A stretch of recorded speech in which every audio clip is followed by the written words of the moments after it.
Hey guys, today I was thinking about something and it didn't occur to me.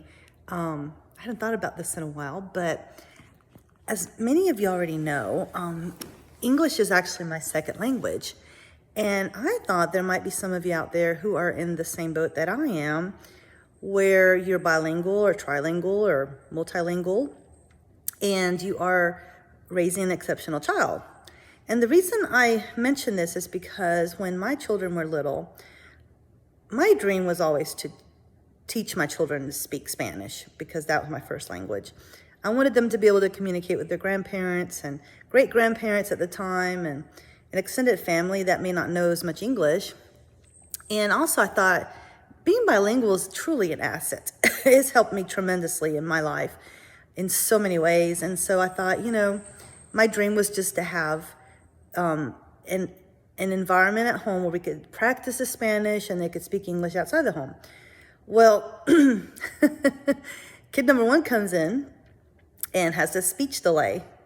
And so we struggle with teaching, him how to speak English. I mean, just to communicate.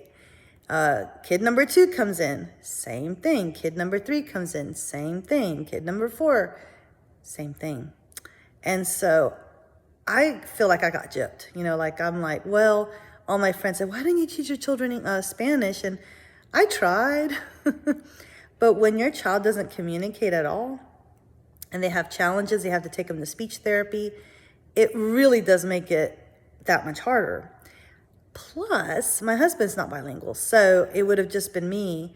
Of course, he speaks really well. I mean, he probably would have learned how to speak better than he does now if I would have done that. But the fact is that you can't truly, to be truly bilingual, it has to happen when you're young.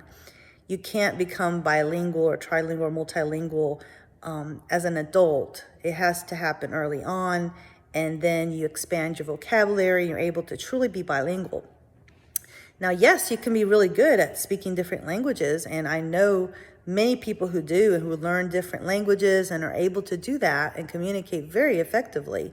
But to be truly bilingual, where you're thinking in another language and not having it translated in your mind, that takes a lot more effort, and it's a biological thing because there's certain parts of your brain that develop early on, and after that it's much harder. So for me, I was only 7 years old, almost 7 years old, when I learned the English language. And by the time that I was in second grade, by the end of second grade, I was caught up to all my peers. So I didn't have that challenge as many adults might have when they move to a different country and have to learn another language. But anyway, that was my my trial, my handicap, if you will, or my challenge as I was trying to teach my children Spanish. They grew up hearing it, so to some extent, they're very familiar with it. They feel comfortable around it. When they learned Spanish or Italian, not Italian, but Latin in school, for example, they found it easier to learn it because of the Spanish background that they had. So, yeah, some of it I guess did take, but what I'm trying to share with you is that it's really tough when you're an exceptional parent to teach a child another language, but it's not impossible. All right, those are my thoughts for today. As always, good luck on your journey, and I'll talk to y'all soon. Bye.